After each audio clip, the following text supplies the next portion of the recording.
నమస్తే, నేను సిరి. ఎట్టకేలకు పుష్ప 2 అయితే థియేటర్స్ లో రిలీజ్ అయిపోయింది. దీని తర్వాత నార్త్ లో అయితే చాలా వరకు మిడ్ నైట్ షోస్ కి పర్మిషన్ ఇవ్వడం జరిగింది. సో దీనికి సంబంధించి మరిన్ని వివరాలని మనకి తెలియజేయడానికి ఇప్పుడు మనతో పాటు ఉన్నారు ప్రముఖ సీనియర్ జర్నలిస్ట్ యజ్ఞమూర్తి గారు. నమస్కారం సార్. నమస్తే శ్రీ. సార్, పుష్ప 2 ఎట్టకేలకి రిలీజ్ అయింది. మామూలు టాక్ లేదు బయట అయితే. అసలు సినిమా చూసిన వాళ్ళు మొత్తం జాతరలాగానే ఊగిపోతున్నారు. సో నార్త్లో కూడా అంతే ఉంది సినిమా అని చెప్పేసి మిడ్ నైట్ షోస్ కూడా పెంచారని చెప్పేసి మరి వార్తలు వస్తున్నాయి. సో ఎక్కడెక్కడ పెంచారంటారు సార్? సో మొత్తానికి పుష్ప 2 సో ఏదైతే ఉందో అది నిజంగానే వాళ్ళు అందులో ఉన్న డైలాగ్ ఏదైతే పుష్పరాజ్ చెప్తాడో రపరప అనే డైలాగ్ ఆయన నోటి నుంచే వస్తుంది ఒక కీలకమైనటువంటి సన్నివేశంలో. అది కూడా సో అవతల విలన్స్ని దృష్టిలో పెట్టుకొని చెప్పే మాట అనమాట. సో అది ఇప్పుడు నిజంగానే అంటే మనం దేనికంటాం రపరప రపరప కోసేస్తామని చెప్పేసి అంటారు కదా, అట్లాగే అంత వేగంగా ఆ సినిమా టాక్ కూడా అలా వెళ్ళిపోతుంది. చాలా పాజిటివ్గా యునానిమస్ టాక్ అయితే నడుస్తూ ఉంది. ఇది ఏ స్థాయి బ్లాక్ బస్టర్ అవుతుంది అనేది ఇప్పుడే మనం ప్రెడిక్ట్ చేయలేని పరిస్థితి ఉంది. సో మొత్తానికి పార్ట్ 1తో చూసుకుంటే సో ఆ పార్ట్ 1 ఏదైతే కలెక్షన్స్ ఉన్నాయో దాని లైఫ్ టైం కలెక్షన్స్ ఏదైతే ఉన్నాయో దాన్ని ఈజీగా మొదటి 2 రోజుల్లోనే ఈ పుష్ప 2 దాటేస్తుందని చెప్పేసి విశ్లేషకులు వేస్తున్న అంచనాలు మాత్రం అయితే నిజమవుతాయి 100%. సో ఆ తర్వాత ఇది ఇంకా ఏ స్థాయి, ఎందుకంటే ఇది 640 కోట్ల బిజినెస్ చేసింది థియేట్రికల్గా. సో మరి 640 కోట్లని సో ఏదైతే మనం అనుకున్నామో ఆ థియేట్రికల్ వాల్యూ 640 కోట్లని ఏదైతే చెప్పుకున్నామో దాన్ని ఫస్ట్ వీకెండ్ లోపల, అంటే ఇది లాంగ్ వీకెండ్ కాబట్టి గురువారం రిలీజ్ అయింది, ఇంకా 3 రోజులు ఉంది. సో ఈ వీకెండ్లోనే అంటే మొదటి 4 రోజుల్లోనే సో దాన్ని ఛేదిస్తుందా లేదా అనేది దీని మీద ఉన్నట్టు వెరీ ఫస్ట్ టార్గెట్. అది ఫస్ట్ 4 డేస్లో సో అది సేఫ్ జోన్లోకి వెళ్తుందా లేదా అనేది ఎక్కువ మంది అయితే ప్రెడిక్ట్ చేస్తుంది. అయితే ఖచ్చితంగా 1 వీక్ లోపల అయితే ఖచ్చితంగా మొత్తం కూడా దాని టార్గెట్ అయిపోతుంది. ఆ తర్వాత అంతా కూడా ఇక అంతా ప్లస్ వచ్చే కలెక్షన్ అంతా కూడా బోనస్ అవుతుంది అని చెప్పేసి కొంతమంది అలా అభిప్రాయపడుతూ ఉన్నారు. సో ఏదేమైనా ఈ మౌత్ టాక్ ఏదైతే వచ్చిందో మనకు తెలుసు తెలుగు వర్షన్కి సంబంధించి ప్రీమియర్స్ పడ్డాయి కానీ హిందీ వర్షన్కి సంబంధించి ప్రీమియర్స్ లేవు.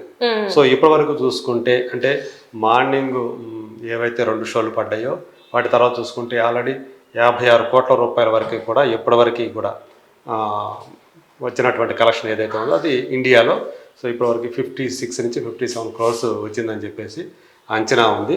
సో ఇంకా మనకు 3 షోస్ పడాల్సి ఉండే, అది షోకి ఆ లెక్క అనేది మారిపోతుంది, పెరిగిపోతూ ఉంటుంది.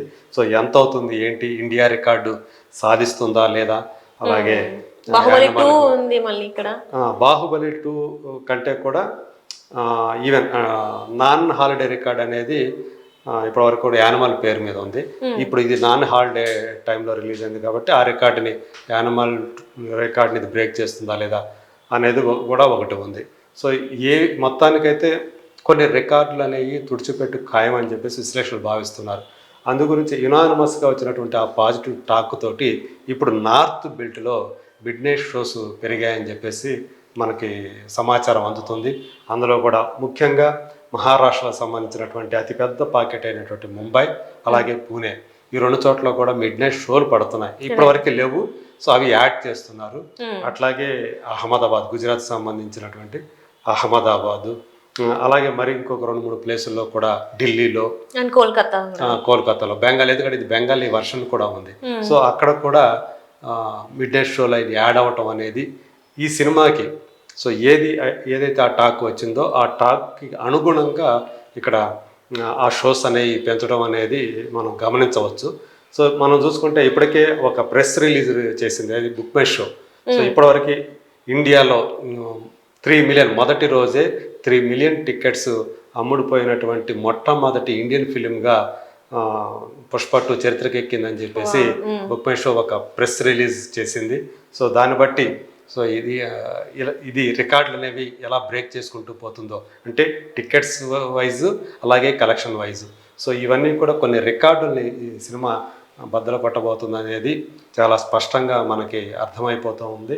సో కాకపోతే ఒక్కటే, హైదరాబాద్ వాసులకి మనకి అటు బిగ్ స్క్రీన్లో చూడాలని చాలా ఆశ. చాలా అవును సో అది లేకపోవటం అనేది మొదటి రోజు, ఎందుకంటే వాళ్ళతో ఆ పర్సంటేజ్ గొడవ ఏదైతే ఉందో ప్రసాద్ మల్టీప్లెక్స్ తోటి, అది ఈ మైత్రి మూవీ మేకర్స్ వాళ్ళతోటి అంటే వాళ్ళకున్న రూల్ ఏదైతే ఉందో దాన్ని వీళ్ళు ఎందుకు బ్రేక్ చేయాలనుకున్నారో మనకు తెలియదు. మిగతా థియేటర్లతో మిగతా చైన్స్ ఏవైతే ఉన్నాయో పీవీఆర్ వాటితోటి కుదుర్చుకున్నట్లుగా దీంతో కూడా కుదుర్చుకోవాలని ప్రయత్నం చేశారు. కానీ వాళ్ళు ఏదైతే రూల్ ఉందో పర్సంటేజ్, సో వచ్చే దాంట్లో వాళ్ళు 52.5% ప్రొడ్యూసర్కి ఇస్తారు, మిగతాది వాళ్ళకి వెళ్తుంది. సో అది వాళ్ళు పెట్టుకున్నటువంటి రూలు. సో వీళ్ళు దాన్ని 55కి పెంచమని చెప్పేసి, అంటే ఏదైతే కలెక్షన్ వస్తుందో దాంట్లో 55% మాకు రావాలి అని మైత్రి మూవీ మేకర్స్ వాళ్ళు పట్టుకొని కూర్చున్నారు. దాంతో ఇప్పుడు మల్టీప్లెక్స్లో లేకుండా సినిమా అయిపోయింది. సో అది ఎంత ప్రతిష్టాత్మకమైనటువంటి ఎగ్జిబిషన్ వ్యవస్థ అది ప్రసాద్ అనేది. సో దాంట్లో లేకపోవటం, అక్కడ కూడా మనకు ఉన్న ఏకైక బిగ్ స్క్రీన్ అదే కదా, అక్కడే కదా. సో అక్కడ పడకపోవటం, అక్కడ బిగ్ స్క్రీన్లో చూస్తే ఆ బిగ్ స్క్రీన్ ఎక్స్పీరియన్స్ లేదే అని చెప్పేసి కొంచెం అసంతృప్తి అయితే ఉంది.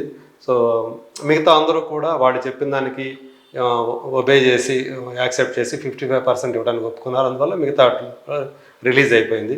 సో ప్రసాద్ వాళ్ళతో ఆ పేచి వల్ల వాళ్ళు మాకు సినిమా కంటే మా రూలే ముఖ్యమని వాళ్ళు కూడా అలాగే భీష్మించుకొని కూర్చున్నారు. ఎందుకంటే ఒక సినిమాకి అలా ఇస్తే మిగతా సినిమాలు కూడా అలాగే ఇవ్వాల్సి వస్తున్నాయి అనేది వాళ్ళ ఇది.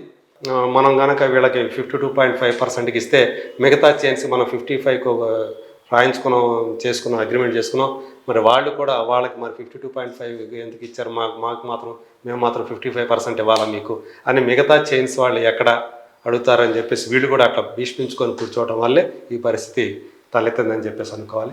ఏదేమైనప్పటికీ కూడా ఇప్పుడు నార్త్ బెల్ట్లో ఏవైతే ఈ మిడ్ నైట్ షోస్ అనేవి యాడ్ అయ్యాయో, సో దీనివల్ల కలెక్షన్ అనేది మొదటి రోజు వాటి ఓపెనింగ్ కలెక్షన్ అనేది కూడా ఇంకా పెరిగే అవకాశం ఉందని చెప్పేసి మనకి తెలుస్తూ ఉంది. సో అది ఏ స్థాయి ఉంటుంది, ఆ పెరుగుదల ఏంటి అనేది మరి మనం చూడాలి. మరి సాయంత్రానికి అంటే ఇప్పటికిప్పుడే మనకు వస్తుంది. ఇప్పుడు నేను చెప్పినట్టుగా ఇప్పటివరకు అయితే 56 నుంచి 57 కోట్ల రూపాయలు ఇప్పటివరకు వచ్చినటువంటి కలెక్షన్. సో ఇది 1 o'clock వరకు. సో ఇంకా మనకు నైట్ వరకు టైం ఉంది. ఈ నైట్లో మనకి గంటకి తెలుస్తూ ఉంటుంది. సో చూడాలి మనకి ఏ రేంజ్ హిట్ అవుతుంది ఏంటి అనేది మనం ఇప్పుడు ముందే దాన్ని ప్రెడిక్ట్ చేసి చెప్పలేని పరిస్థితి ఉంది. Right sir, right. Thank you so much sir. Thank you.